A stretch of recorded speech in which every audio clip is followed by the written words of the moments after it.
Hello everyone, আশুপার কিচেনে আপনাদের সকলকেই স্বাগত।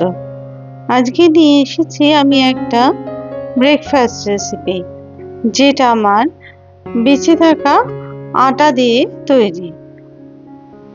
আগের দিন রাত্রিবেলা আটা মাখার পরে এইটুকু আটা আমার বেঁচে ছিল, সেই আটাটুকু নিয়ে আর তার মধ্যে আরও একটু আটা মিশিয়ে আমি রেসিপিটা তৈরি করেছি।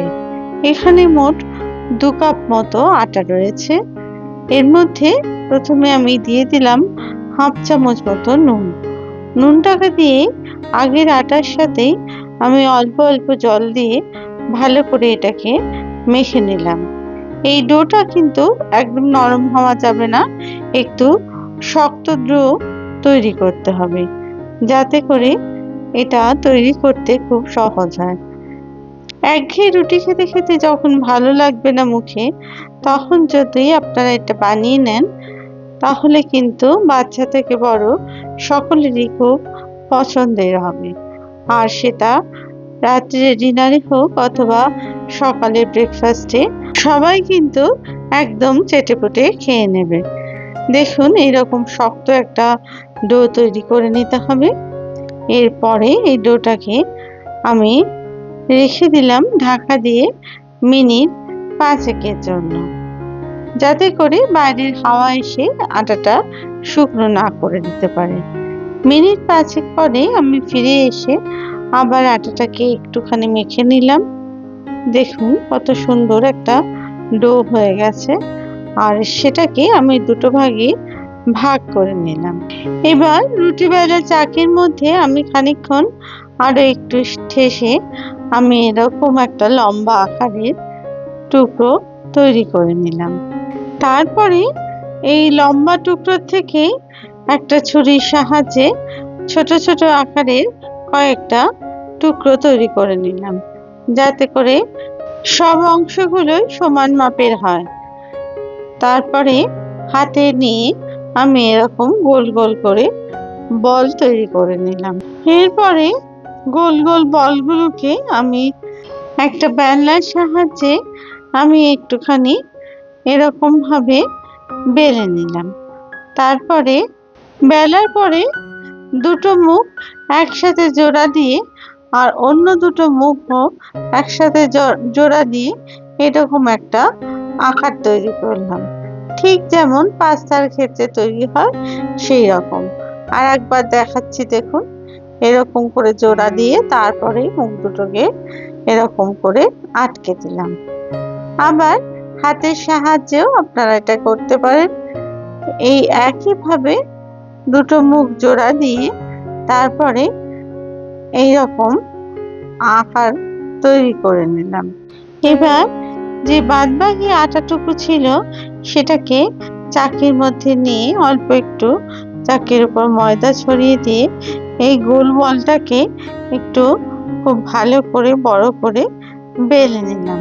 খেয়াল রাখতে হবে এই বলটা যেন বা এই রুটিটা যেন একদম সমান আকারের হয় চারদিকে, কখনোই যেন বাইরের দিকটা মোটা বা ভেতরের দিকটা সরু এরকম না হয়।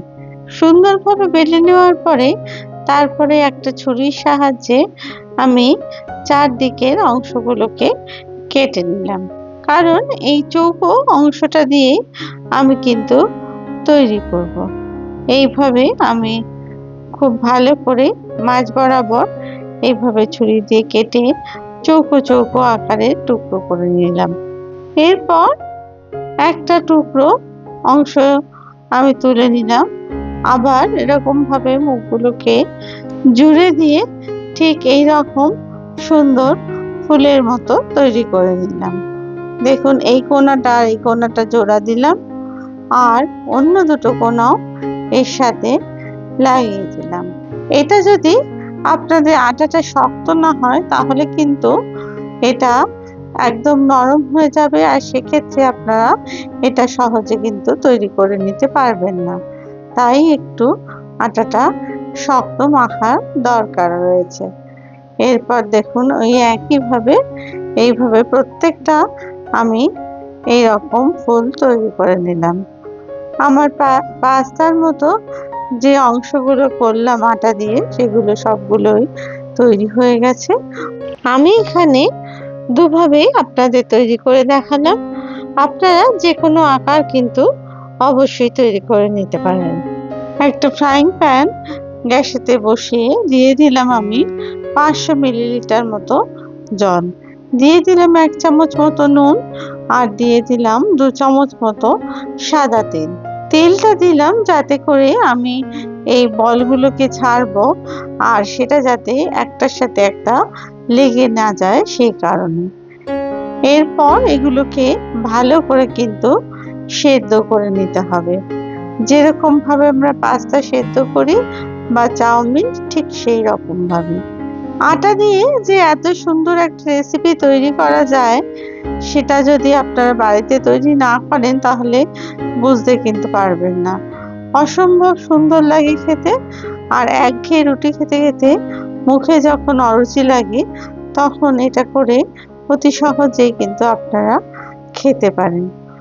এরপর এগুলোকে দিয়ে দিলাম ফুটন্ত জলের মধ্যে, দিয়ে এটাকে 7 থেকে 8 মিনিট আমি এটাকে ফুটিয়ে নিলাম।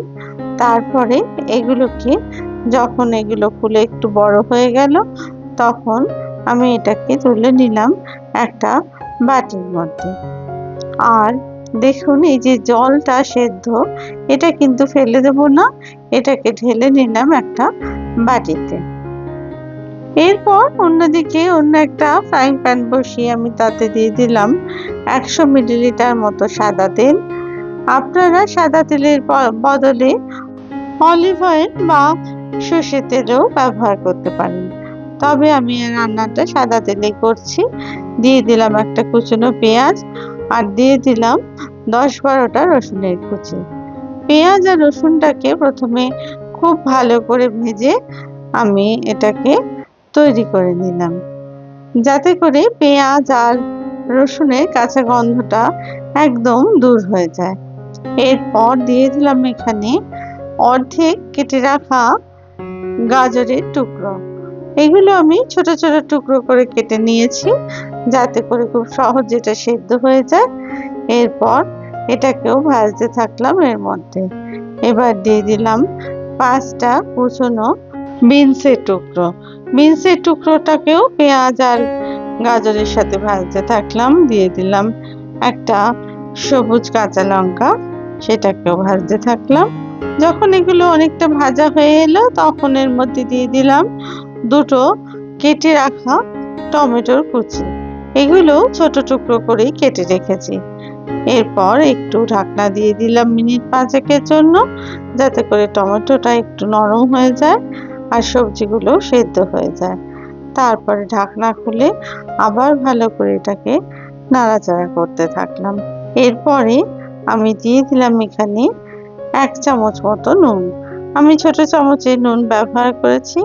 আর দিয়ে দিলাম 1 চামচ কাশ্মীরি লাল লঙ্কার গুঁড়ো, যাতে এই রংটা বেশ সুন্দর লাগে তার জন্য।